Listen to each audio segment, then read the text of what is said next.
vamos a hablar ahora del oficial de cumplimiento en la empresa. Es fundamental comprender que este oficial de cumplimiento, también llamado Compliance Officer o encargado de la función de cumplimiento, es una persona que cumple un rol fundamental dentro de lo que es un programa de compliance. Dicho de otra manera, es el que tiene la responsabilidad de gestionar dentro de la organización que se estén dando todos los pasos, que se esté desarrollando todos los elementos vinculados al programa de cumplimiento. Una pregunta que siempre está de por medio es ¿cuál es el perfil del oficial de cumplimiento? Y la verdad que esto es algo bastante variado, puede variar de acuerdo a los tipos de programas de cumplimiento y de acuerdo a la legislación, ¿no? Pero en términos generales podríamos decir que hay dos tipos de perfiles, ¿no? Para los casos de los sistemas de cumplimiento obligatorio, es decir, lo que están generalmente relacionados con lo que es la prevención del lavado de activos y el financiamiento del terrorismo, el oficial de cumplimiento tiene que tener determinadas calificaciones. Por ejemplo, suele exigirse un periodo de experiencia, un título universitario, en algunas legislaciones incluso se exige que hayan tenido un trabajo corporativo durante un periodo de tiempo y no solo experiencia como oficiales de cumplimiento. Eso en los sistemas de cumplimiento obligatorio. Pero en aquellos sistemas donde el cumplimiento es voluntario, como el del artículo 31 bis del Código Penal Español o la ley 3424 en el caso de mi país, que es Perú, lo que vamos a tener es que la regulación no establece un perfil claro, un perfil definitivo, un perfil cerrado. Hace pocos días, de hecho, las principales asociaciones de cumplimiento en España sacaron un comunicado conjunto haciéndole conocer al Poder Judicial español de que no existe un perfil ni una carrera de compliance officer. No existe el grado de oficial de cumplimiento en las universidades. Hay especializaciones, cursos de posgrado como estos, pero lo que no existe es la carrera de oficial de cumplimiento. El oficial de cumplimiento puede ser un auditor, puede ser un abogado, puede ser un economista, puede ser una persona dedicada a la ingeniería, pero que tiene experiencia en lo que es mapas de riesgos o manejo de auditoría. Claro, entonces, al no existir la carrera de oficial de cumplimiento, no puede existir, y ese era el debate español, una lista cerrada de peritos de cumplimiento para el Poder Judicial, ¿no? Es una profesión abierta y hoy en día se considera como tal en casi todos los países. Es una profesión abierta y el grado de especialización que se exige dependerá no solamente de la regulación o de la legislación, sino sobre todo de si estamos ante un compliance voluntario o un compliance de naturaleza obligatoria. Ahora, superada esta primera cuestión, hablemos de la función del oficial de cumplimiento. El oficial de cumplimiento, que es designado por la alta dirección según las normas ISO 19600 o 37001, son designados por la alta dirección, el alto mando de la empresa, para asumir la responsabilidad, muy bien, en torno a vigilar el cumplimiento e implementar los sistemas de prevención de delitos dentro de la organización. Asimismo, el oficial de cumplimiento tiene la función de calificar, detectar y seguir las operaciones sospechosas o que pueden estar vinculadas a la comisión de un delito dentro de la empresa. En ese sentido, el oficial de cumplimiento es un órgano de gestión, un órgano en este caso encargado de la gestión del riesgo de la empresa.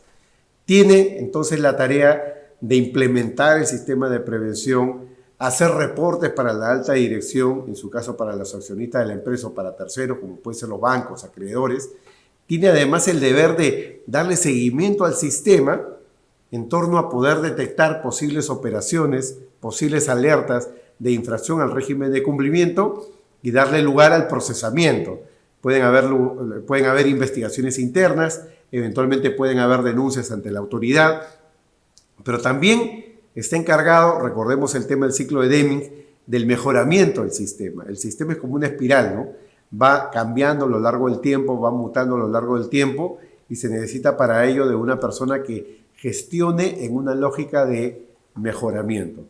En síntesis, hasta acá entonces, cuando hay sujetos obligados o empresas que están en compliance, los oficiales de cumplimiento tienen que monitorear las operaciones en general, identificar y analizar las operaciones que puedan ser inusuales o sospechosas y eventualmente reportarlas a la autoridad, que puede ser las agencias de unidad de inteligencia financiera o el Poder Judicial o el Ministerio Público, según sea el caso, o simplemente dar lugar a investigaciones internas o incluso laborales si hay meras infracciones, digamos, a los regímenes del sistema de control o el sistema de cumplimiento, ¿no? Ahora, eso significa en buena cuenta de que parte de la tarea del Estado de descubrir y perseguir delitos se traslada al sector privado. ¿Y cuáles son las razones para ese traslado, ¿no? Porque el oficial de cumplimiento en buena cuenta es como una suerte de aliado, es un privado, en principio. Puede haber también un oficial de cumplimiento en el sector público, en los casos de public compliance, pero esa, digamos, sería una situación más excepcional. Pero en términos generales es un privado que colabora con el Estado, ¿no? Y normalmente esto se justifica del modo siguiente, ¿no? Los sujetos obligados o las empresas que tienen riesgo de exposición a la comisión de delitos a través de sus operaciones, ¿no? Ventas de bienes o venta de servicios, incrementan el riesgo de la comisión de delito, que puede ser el blanqueo de capitales, la corrupción, los delitos medioambientales, delitos empresariales en general. Pero por otro lado está la lógica de que estos sujetos obligados, estas empresas, se benefician de la actividad proclive a la comisión de un delito. Es decir, por un lado generan el riesgo, pero por otro lado se benefician. Entonces, si la regla en términos de prevención es quien genera o incrementa el riesgo tiene el deber de controlarlo o de mitigarlo, por lo tanto, la empresa, la entidad que está generando con su actividad un incremento de exposición al riesgo de la comisión de delito, tiene el deber de invertir sus recursos con la finalidad de poder evitar que estos riesgos se conviertan en la posibilidad de comisión de hechos delictivos. Existe, por lo tanto, a mi entender, un deber de garante por parte de la empresa. Ese deber de garante de la empresa lo va a gestionar y lo va a satisfacer el oficial de cumplimiento. Los sujetos obligados, las empresas, tienen ese deber de controlar el riesgo de comisión de delitos. Se trata de una obligación de medios, no es una obligación de resultado. Se trata de gestionar y mitigar el riesgo, no los resultados. Nadie es responsable por los resultados, es responsable por la mitigación del riesgo, que no es otra cosa que gerenciar, controlar, administrar o confinar el riesgo dentro de los niveles de riesgo permitido, como hemos visto en el tema 2 de este módulo, ¿no? Control del riesgo, por lo tanto, no implica eliminación. Se impone en el ámbito privado una lógica de actuarialismo, es decir, algo similar a lo que significa el tratamiento de las compañías de seguros, ¿no? El gerencialismo. Ahora, cuando las empresas no cumplen ese deber de gerenciar, ese deber de custodiar su organización, ¿qué es lo que puede suceder, ¿no? Lo que puede suceder es que eso dé lugar a una serie de responsabilidades. Se habla, por lo tanto, de la famosa responsabilidad ética del oficial de cumplimiento, se habla de la responsabilidad civil del oficial de cumplimiento, pero también se puede hablar de la responsabilidad penal del oficial de cumplimiento. En algunos regímenes, como el caso de Perú y otros países, lo que podemos encontrarnos son con fórmulas que permiten sancionar, por ejemplo, la omisión de reportar operaciones sospechosas, hablando ya de la cuestión penal, ¿no? Por ejemplo, una primera línea legislativa, ya donde se sanciona la mera conducta omisiva de reportar o de aplicar controles antilavado, es la que se puede observar, por ejemplo, en países como Perú, donde se sanciona esto en el decreto legislativo 1106, también en Colombia, la regla del 235 del Código Penal, Suiza, el artículo 305, Eslovenia, en la ley sobre prevención del blanqueo de dinero, ¿no? Una primera línea, la tipificación en la parte especial expresa, ¿no? Como una conducta omisiva de reporte o de aplicación de los controles antilavado. Un segundo grupo, una segunda tendencia legislativa, el derecho comparado, rechaza la configuración de tipos penales particulares y opta más bien por tratar la omisión de reporte de operaciones sospechosas como un directo delito de lavado de activos, ¿no? Es decir, se conecta esos resultados de los tipos penales de conversión, transferencia o ocultamiento con el propio resultado final. Ahí pueden darse lugar a dos situaciones, ¿no? Una en la cual el agente se limita a omitir la comunicación y con ello posibilita el ocultamiento de una acción lavadora o de corrupción. Y por otro lado, podría darse la posibilidad de que además de la omisión de reporte, el propio agente ejecute transacciones sospechosas. Esto es algo que puede notarse con mucha claridad, por ejemplo, en la regulación española. El artículo 301 del Código Penal permite abarcar estas dos posibilidades. Hay una tercera tendencia legislativa que tiene que ver con un modelo que renuncia a la calificación penal de la omisión de reporte, considerándolo más bien como una simple infracción administrativa, como ocurre particularmente en Brasil, ¿no? Claro, entonces, esto es para los casos en los cuales el oficial de cumplimiento tiene una tipificación propia, tiene una tipificación especial, pero la pregunta de fondo, más allá de estas tendencias legislativas, es si es que el oficial de cumplimiento puede tener una responsabilidad penal conjuntamente con la dirección, con la gerencia, con los ejecutores del delito. Claro, y en el caso del oficial de cumplimiento, la razón sería por no haber gestionado adecuadamente el riesgo, por no haber implementado adecuadamente el sistema de prevención. Entonces, en un ejemplo, en una empresa se comete un hecho de corrupción, o una empresa en tiempos del COVID-19 comete una práctica lesiva de la salud o incluso la vida de sus trabajadores. Puede en ese caso, además del problema de la responsabilidad penal de la persona jurídica o el problema de la responsabilidad de los órganos de dirección que están bajo el control directo del riesgo de exposición en el ejemplo de los trabajadores, la alta dirección, la gerencia, el consejo de administración, los directivos. Puede además responder el oficial de cumplimiento, puede tener el oficial de cumplimiento una responsabilidad penal por no haber implementado adecuadamente los controles.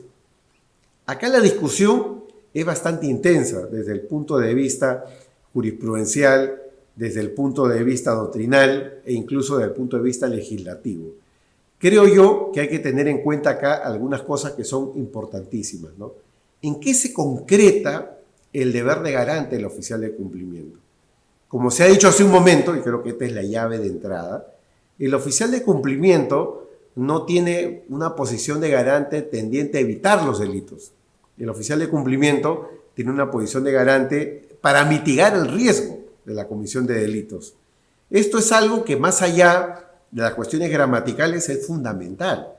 Una cosa es que yo sea responsable por resultados negativos en la gestión de la empresa como oficial de cumplimiento, y una cosa muy distinta es que yo sea responsable de no haber mitigado suficientemente los riesgos y con eso haya podido contribuir a la comisión de un hecho delictivo. Evidentemente, esto nos pone entre las fronteras entre lo que podría significar una intervención activa, una intervención omisiva, una intervención dolosa, una intervención culposa, pero a la vez, en el plano de la autoría, podría ponernos en el lugar de diferenciar lo que son autores y partícipes. Mi contribución fue tan esencial porque yo tenía el deber de evitar los resultados, o mi contribución es más bien accesoria porque yo solamente tenía el deber de mitigar los riesgos. Este mapa de posibilidades que pueden conjugarse entre acción, omisión, dolo, culpa, autor o partícipe, da lugar a todo lo que podríamos significar el mapa dogmático de la responsabilidad penal del oficial de cumplimiento. Porque a partir de ahí se pueden tejer diferentes soluciones, diferentes alternativas, ¿no? Responsabilidad penal del oficial de cumplimiento omisiva culposa, o responsabilidad penal del oficial de cumplimiento activa, dolosa y a título de autor. La doctrina, la práctica y, digamos, las soluciones dogmáticas son variadas y van en esa tendencia. Desde mi punto de vista, en particular, yo pienso que la posición de garante del oficial de cumplimiento es muy concreta, debe de estar, digamos, sometida al principio de la última ratio, porque, como he mencionado desde hace un momento, el oficial de cumplimiento está encargado de la mitigación del riesgo de la empresa, riesgo de exposición a la comisión de delito. El oficial de cumplimiento no está encargado de la prevención de los resultados. Los resultados son obra y decisión de los particulares. El oficial de cumplimiento tiene el deber, como decíamos a propósito del tema 2 de este módulo, el oficial de cumplimiento tiene el deber de implementar ese sistema de prevención que es la faz negativa del tipo corporativo. Es decir, tiene el deber de mitigar la posibilidad de que los individuos se sirvan de la organización para poder dar lugar a la comisión de delitos. Eso, en consecuencia, no lo hace responsable de los resultados finales. Los delitos son de las personas naturales.